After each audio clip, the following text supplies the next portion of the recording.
The introduction to this video is out of time to the rest. It's not in sync with the rest of the video because when I started filming I didn't know at all how the video was going to turn out, whether indeed it would be a video or not. In the end, it's a video, and so I'm now enjoying a beverage, a different kind of beverage to the one you'll see at the beginning of the video. But I've had a really good day today, and I've not even left the confines of the yard here or the garden to have a good day. I've seen some insects because today has been that special day. It's a day in the year that I love, and that's the first warmish day of the year. The sun's out and it's been beautiful. A little breezy, but beautiful and sheltered in the garden. And this video is basically documenting some plans that I have for the garden. Plans in terms of plants, putting those plants in and giving the garden a bit of a tidy up in readiness for the growing season.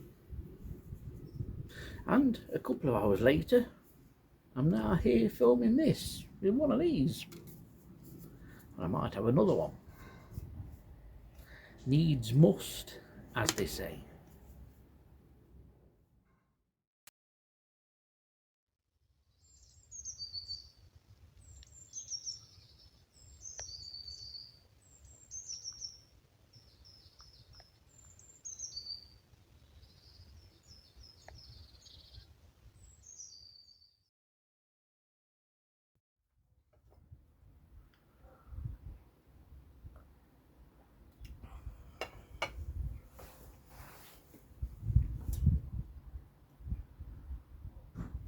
It is as nice a day as I hope it looks on camera. These fabulous iris reticulata. They're far better grown in pots like this. Better in pots than in gardens. They don't tend to last very long anyway, but just refresh them annually and you'll get an early crop of flower, which is great for those first bumblebees and honeybees which venture forth. And today is the day that many will venture forth. In fact, I've just had my first butterfly of the year flying around, and surprise, surprise, it was a red admiral. Now there's a story. 40-50 years ago, when I was just thinking about being interested in butterflies, it wouldn't have been a red admiral that I was dreaming of seeing. It would have been small torch-yellow or peacock, because they were typically the first butterflies that I used to see.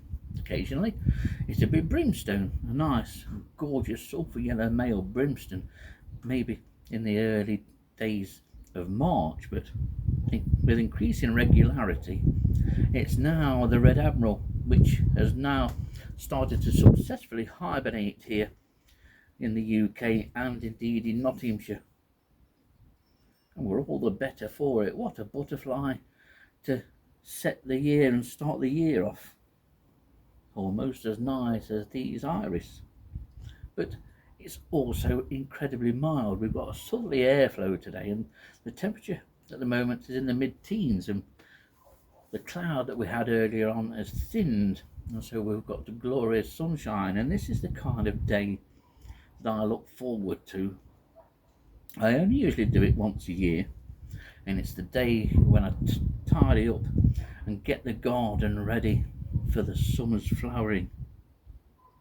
Of course, my garden, as you will have seen, is geared to providing nectar for butterflies and moths, especially hummingbird hawk moths. That's the big one that I look forward to every year and hope to attract by planting lots of Valerian. And today's been about sorting the garden out. I've still got some tidying to do,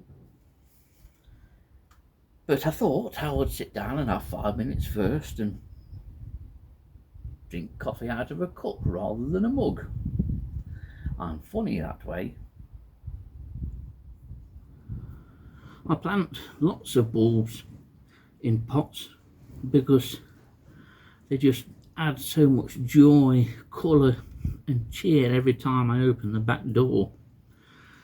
And as they come and go out of flower, then I will move them around into a place that suits me. Quite often I'll change the pots of bulbs that are on the small table while I have a drink in the morning. I do love my spring bulbs. Everybody, I think, loves a crocus. Everyone loves a snowdrop. There's a couple of snowdrops there. They've not been so good, but hopefully they would do okay next year. Spring bulbs,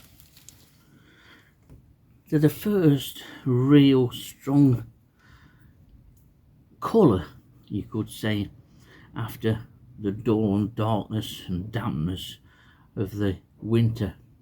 And although we're still only in mid-February, there is plenty of time yet for a covering of snow. But most people, including myself, always remark on seeing the first glimpse of white of a snowdrop and the yellow of the first daffodil or narcissus. And these smaller varieties, most of them are a variety called tete-a-tete, and they're absolutely perfect for pots, and they put on a great show every year.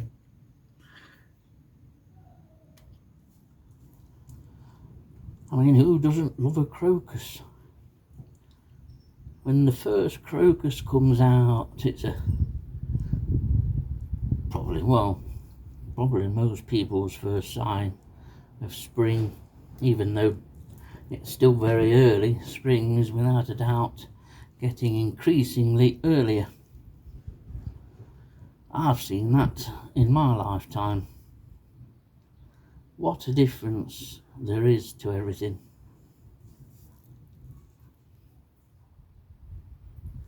It looks very different now. Things get changed in this garden pretty much on an annual basis, often just little alterations.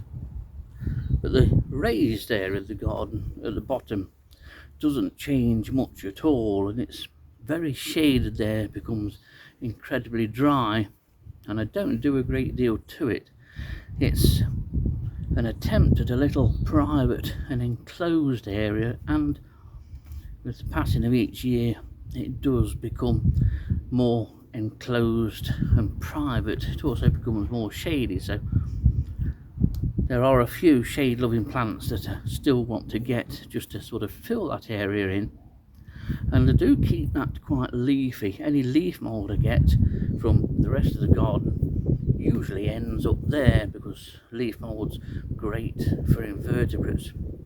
But the rest of the garden is in the process of being added to, and some things are going. What I will do is keep putting in some shots and photographs of the garden and how it's been. Hopefully the wind isn't too much of an annoyance here. I had to sit down on the path and try and lower the camera, because at times it is very gusty. But the additions to the garden, well, the necessary additions, because not everything lasts. And one such plant, if you're thinking of gardening for wildlife and you want to attract insects, if you've got a small garden like this, there's no point trying to create a fabulous habitat for a particular butterfly or anything else. You may well not be at that house for very long, and chances are whoever moves in won't appreciate your efforts to turn your garden into some downland-like landscape, or maybe some forest floor. So my advice would be to go for nectar, and in my immediate area here, this garden, because it is gardened and there are flowers in it, acts as the veritable gold mine for insects. I get lots of bees and butterflies, and of course moths on a night time. My chief plant in the garden has always been Valerian, and that's grown primarily for the bees and the flies. Hoverflies like Valerian to a certain extent, but is mainly there just to attract hummingbird hawk moths. And last year I was successful in getting hummingbird hawk moths to lay eggs and produce larvae here, and that was a lifetime's ambition achieved. But aside from Valerian, Valerian is the one plant that I would recommend everybody plants, because it flowers, and then it flowers, and then it flowers some more. And when you think it's done, and if we're into the throes of the first frosts, quite often there'll still be some flower left on it. So it's a brilliant plant. Not everybody likes it because it seeds like mad. However, here is another great plant for the garden, and this is Erismium. Comes in a range of colours now. There's a yellow one, there's also like a tri-coloured one I've seen today, which looks quite nice. But if one colour attracts insects, then it's mauves and purples and pinks. And so this one is ideal. I'm going to have 3 again in the garden because they put on a fabulous show. And what I tend to do, I don't put them in one clump, I space them throughout the length of the garden normally. So when I sit here or at the table on the yard there, otherwise known as a patio if you're from somewhere posh, you can look down the garden and you're looking across the tops of the flowers, and you get a great display there of a Brimstone butterfly that went inches behind the camera. I'm excited, can you tell? Well, that's funny because I mentioned Brimstone not long ago, and Brimstone's not common in this garden. It just came over the fence, literally less than a foot behind the camera. It's gone over, continuing on its merry way. So that's Red Admiral and Brimstone in a small terraced garden. It just shows you. But I digress. The excitement got the better of me. But Erismium is a great plant. It's the same family as wallflowers, which, if I remember right, was cruciferae or cabbage family. And it flowers and flowers and flowers, and it produces long stems with flowers on, a succession of flowers, and you think, to be honest, it's never going to stop flowering, and it usually doesn't. That stem will produce flowers for several months. But this is a great plant for your garden, as is the humble lavender, lavandula, if I remember right from my horticultural college days. I tend to plant 3 of these in a large plant pot which I have over there, and that's been emptied in readiness because the 3 lavenders that I had in there after several years weren't doing very well, and rather than try and muck about with them and encourage them to do better, it's best just to get rid and plant afresh and put some fresh compost in and feed well. And lavender's great. I love a large plant pot full of lavender because lavender, being another mauve or purple coloured flower, is fabulous for bees, and bees love it, and it produces a great show of flowers for several weeks. Also, the scent's good, and it also provides a home for the rosemary beetle, Chrysalina americana. Beautiful thing, not liked by gardeners, but it's their fault that it's here in the country anyway. So lavender, a cracking thing. Now then, here's another one that's absolutely brilliant for bees, and is probably the plant for bees. And this doesn't look a great deal, but when you see this in flower, you'll see why the bees love it. And these flowers are a delightful blue, almost pink in parts, and this is Viper's buglas. It is a wild flower, and I went and bought these from a wildflower centre in the south of Nottingham only last week, and I've got 3 of these because, same as with the Erismium, I'll put them in 3 places either side of the path here in the garden. May even put one on the yard. In fact, I think I did get 4, but this is an absolute stonker of a plant. bumblebees, honeybees adore it. Not everything has to be cultivated, or a cultivated variety of something. To be honest, in most instances of most flowers, you can't beat what nature created anyway. You can't touch it, man can't. He might be able to produce some different colours of a certain thing and some double and triple flowered varieties, but he can't touch on Mother Nature's initial creation.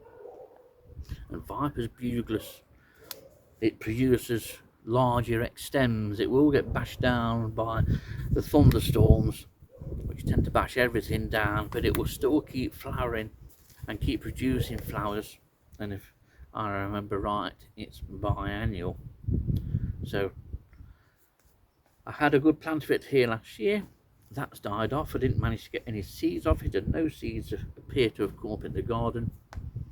So I've been and purchased these, but these were about £4, I think, and that's £4 well spent for the flower that you get out of it, and the amount of bees that will come to the flowers.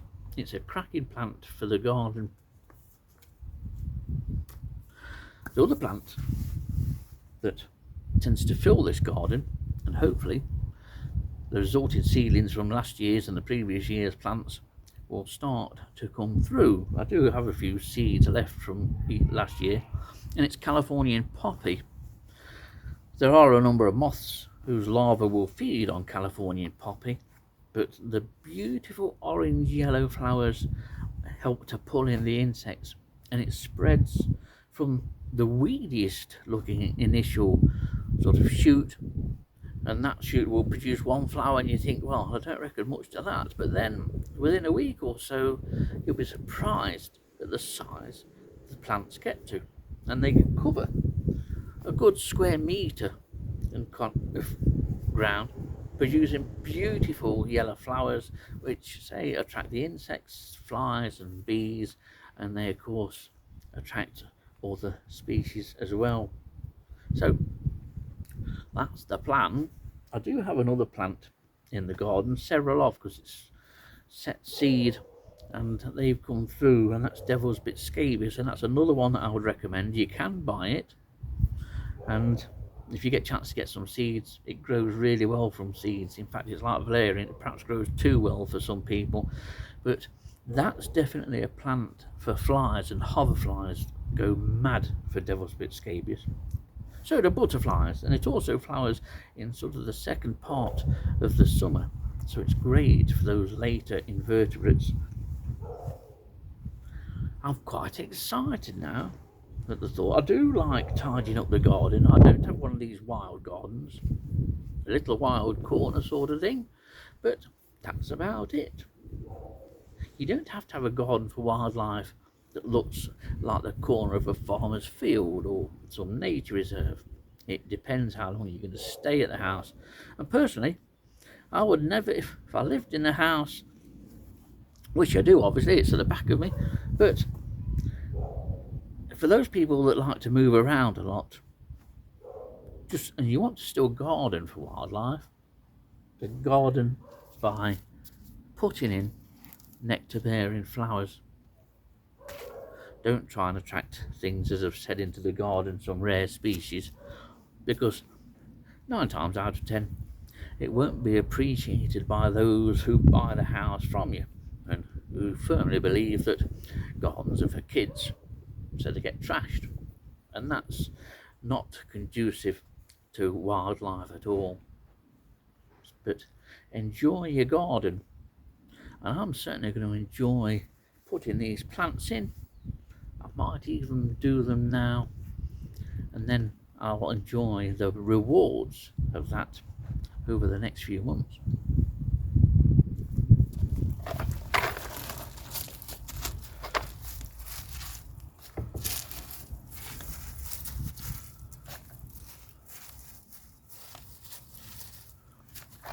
There's a general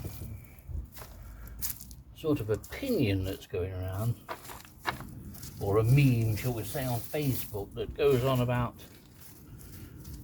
not tidying up your garden until the temperature's above 10 centigrade.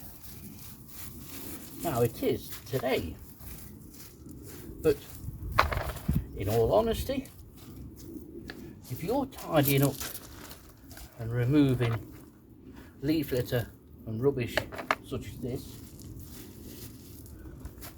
it doesn't matter whether it's 8 centigrade or 18 centigrade, there's still going to be invertebrates in it. And rather than clean it all up, bag it and take it to the tip, the best idea is collect all your leaf litter together, put it in one corner of the garden. I have an end of a garden to put it in, and that way the invertebrates that's in this are safe and are just relocated a couple of yards away, and I get the tidy gravel for which I crave, and the invertebrates still have a home.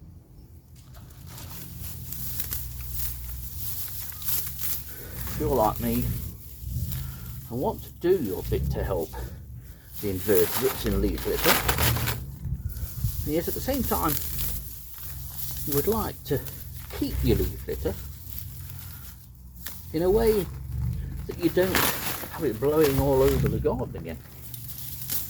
Something I've done before and is worth trying is using a green netting bag. That way you can clean up all your last year's leaf litter, and then rather than chuck it in the corner of the garden for it all to blow back all over the place, if it's in a green netting bag like this, a whole host of inverts can get in and out of that leaf litter and the green bag. And you can simply just roll this up, tuck it away somewhere out of the way, and it provides a great home for invertebrates in the leaf litter they want and you don't.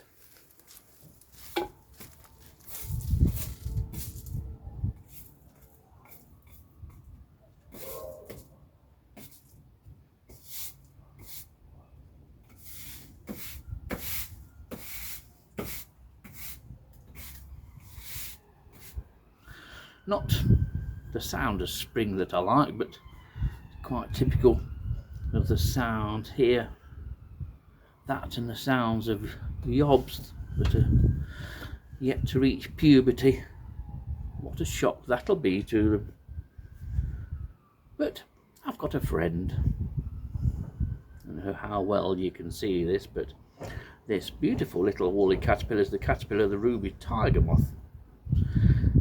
And if this is the individual that I think it is, it's had quite a bit of history in this year alone, because I found one of these just on the step where I was sat earlier on in this video, about January the 2nd I think it was. It was just after New Year's Day and cold at the time, so I was surprised to see it out.